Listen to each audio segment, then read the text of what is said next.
morning again and welcome back. Now, one of the top stories all week long, basically, and for the last, 14 months or so, has been NAFTA, which is now the old NAFTA, and the new USMCA. Lots of concerns initially going in, lots of rhetoric back and forth.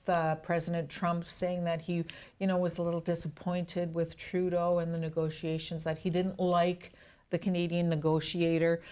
Finally, though, I read a story this morning that indicated that regardless, Canadians are feeling relieved that it's finally been settled.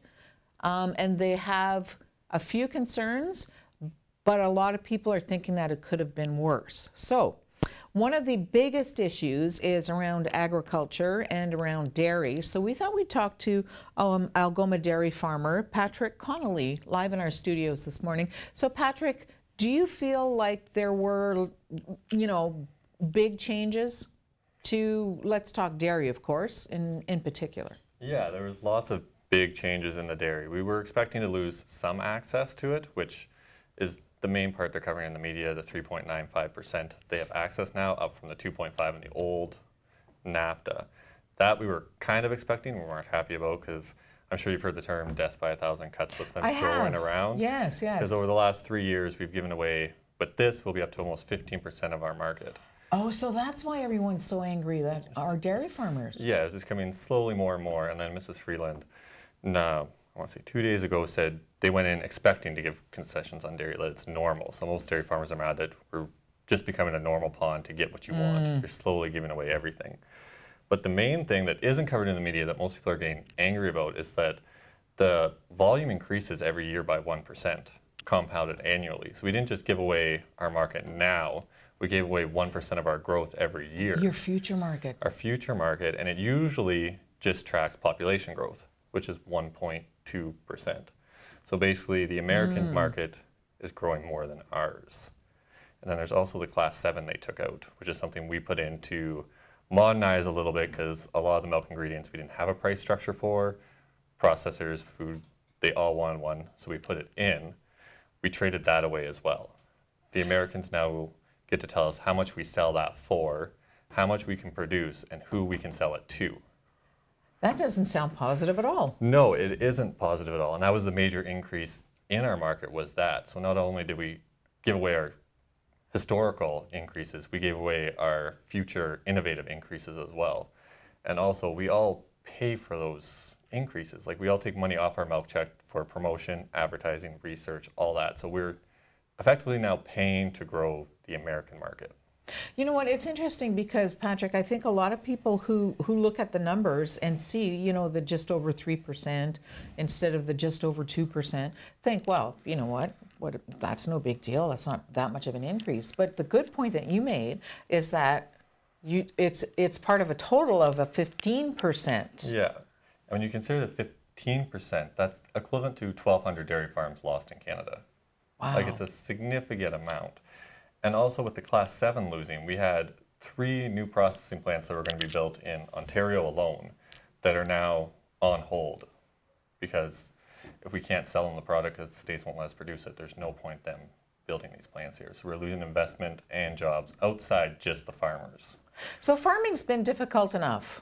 Farming's always difficult. Yes. So is it purely difficult because of these numbers, or has it historically been difficult just because of the work it takes? It's historically difficult. You don't, like a lot of farming, you don't have any control over. You don't have control over the weather.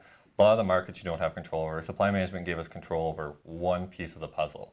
And as we're slowly eroding that, we're losing control over that as well.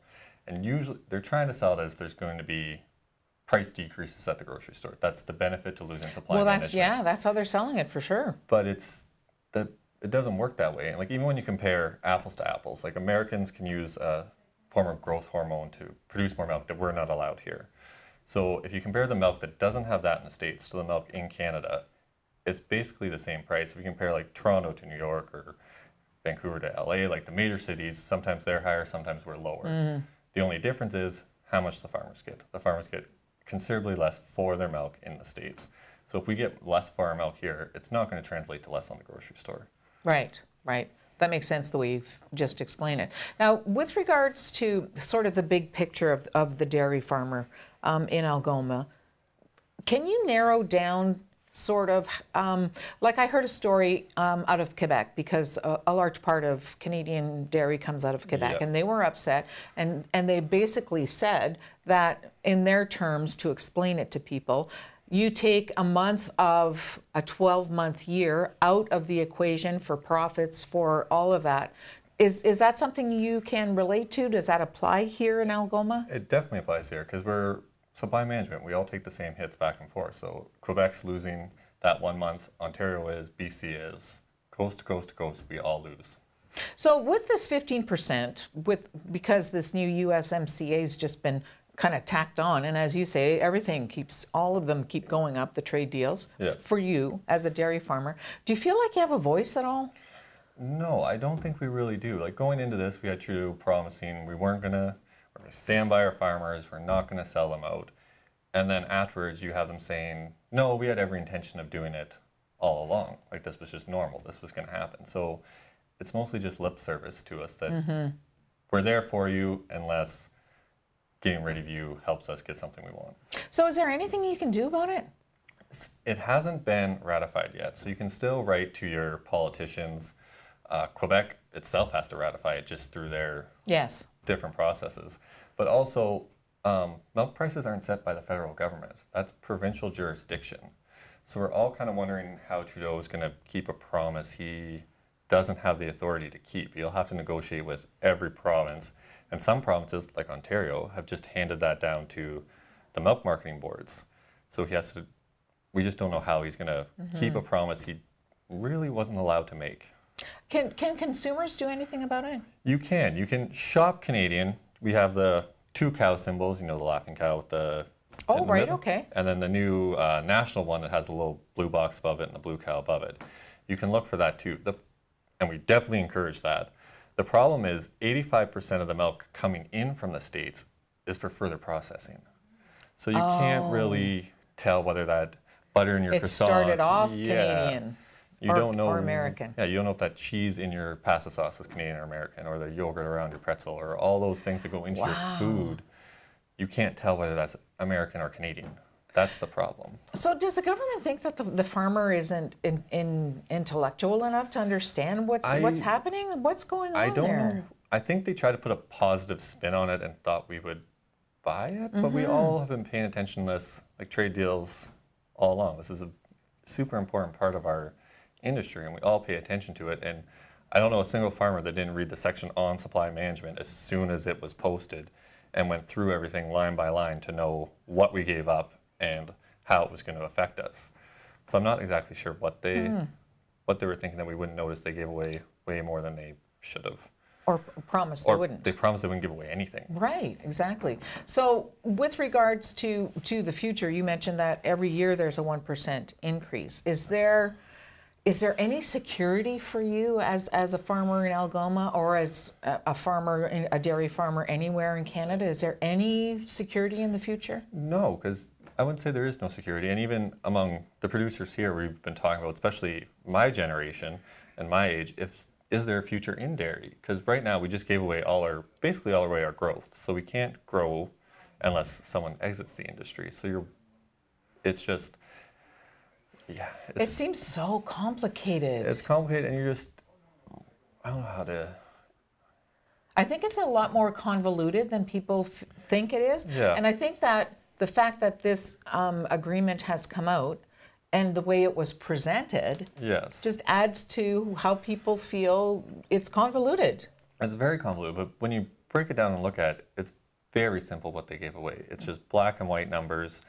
It's not complicated if you look at it. They sold us out. Yeah. Do you feel, just on a personal level, yourself, as a Algoma dairy farmer, do you feel like our government was intimidated by the Americans? Absolutely. Do you? Yeah. We had auto tariffs hanging over our head the whole entire time. We had the steel tariffs, which they were hoping to lose, which are still on. But yeah, they strong-armed us in and said we'll leave you out if you don't make a deal. So we definitely got bullied into a position. But from the sounds of the way they were speaking, they were going to give up dairy anyway. We were already on the chopping block. They just didn't want to say Man, that's it to got to us. be discouraging to hear. Yeah. Because you must have had some faith at some point going into this, thinking, okay, they're saying no deal is better than a bad deal. Yeah, we all went into it, and they were all telling us that. All the marketing boards, they all said, support your government. Don't say anything bad about the government. They're standing behind us. We'll stand with them.